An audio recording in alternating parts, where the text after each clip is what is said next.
Hello everyone, it's that time again. Okay, this is one I came up with a while ago, and for some reason I kind of just forgot it. But I'm going to talk about it. Why I feel like Theodore is going to be our first actually good headmaster. Okay, I guess I should define good in this sense. Because ultimately, none of the others were inherently bad people. Because Oz is not an inherently bad person. He's made, by his words and own admittance, more mistakes than any man, woman, or child on Remnant. But he's not an inherently bad person. He's just made mistakes. Leonardo is not an inherently bad person. He's a coward to a fault, to the point that he ended up working with the enemy out of fear, but I would not say that he was ever an inherently bad person. Ironwood is where it gets a little bit more tricky to say. Because metal as a semblance was never properly established as to how it works. Exactly when does Ironwood stop and metal start? It was never properly addressed or established in the series. Nor is metal even actually said in the series, because it's a crew statement, so it's never really established how it works. We know what it does, but we don't know the full implications. We don't know. There's the theory... Shut up, Duck. There's the theory that when Ironwood kind of goes like this, monotone voice, life escapes from his eyes, the theory is that is whenever metal is active. But that's unconfirmed. We don't really know where metal ends and where Ironwood is. We don't really know. But I think it's safe to say that when Ironwood is in a casual scenario, he doesn't have that problem. Like, we can see that when Ironwood isn't under duress, he's actually fairly reasonable and approachable. Which is honestly part of what makes Ironwood one of my favorites, because he's such an interesting character with the layers that are like that.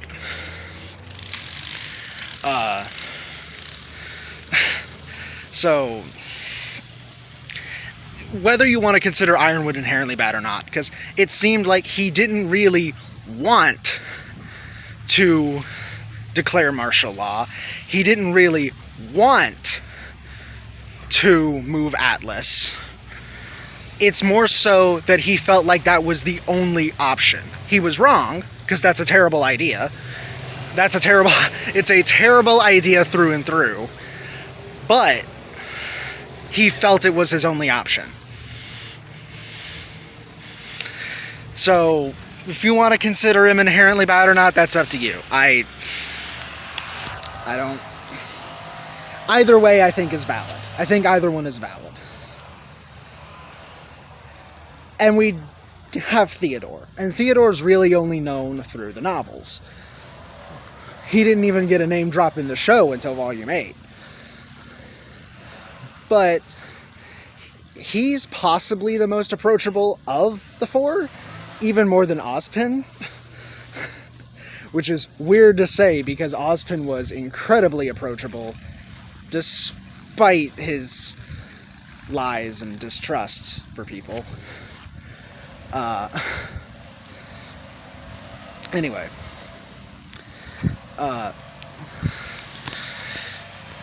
But there's a reason I think he's going to be the one who isn't the issue. He's going to be the one who is not someone that we have to distrust.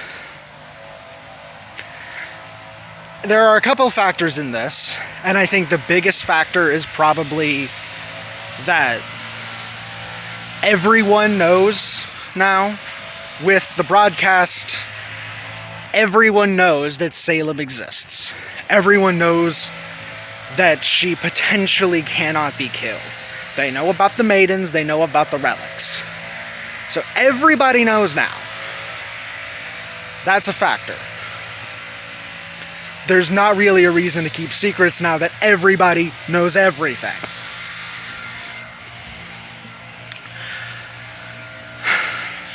But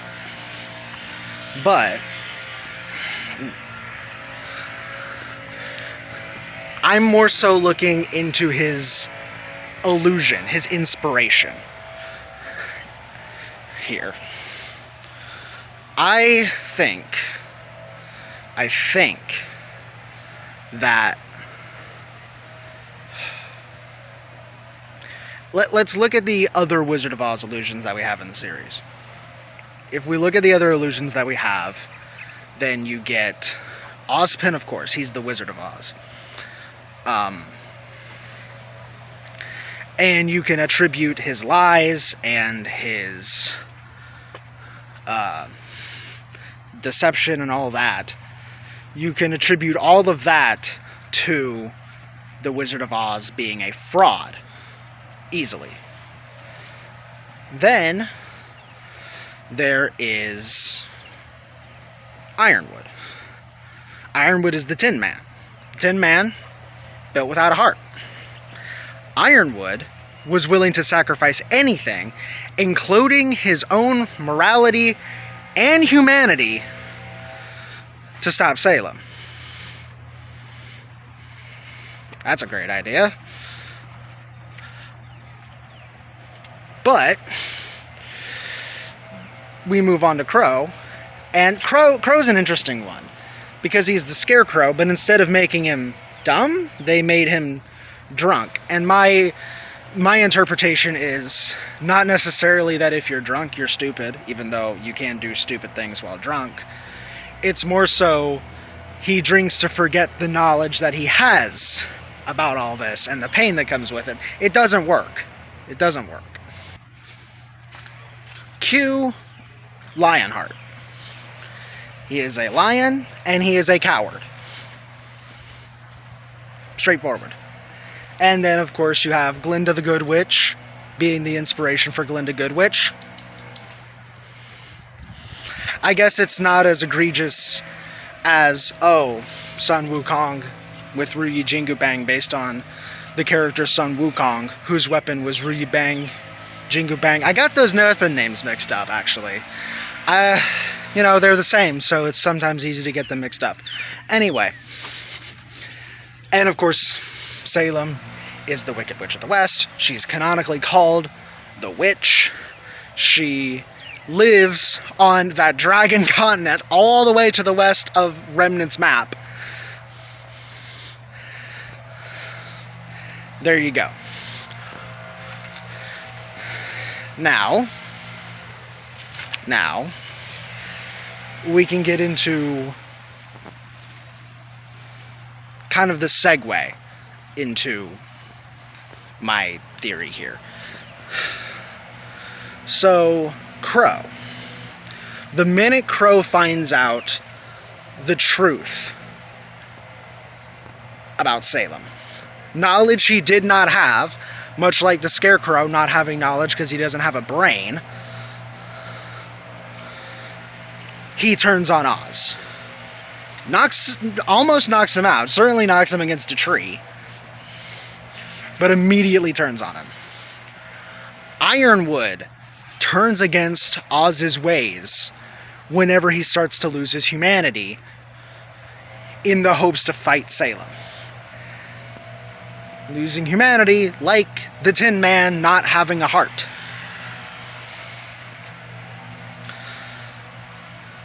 And Leo, as I said before, only went against Oz and worked with the enemy out of fear because he's a coward. So, each of them each of them has their sort of turn on Oz based on what their illusions were missing that they wanted from the Wizard of Oz. So what about Dorothy? Dorothy wanted a home. She just wanted to go home. That's all she wanted at the end of the day, was to go home. Theodore is based on Dorothy.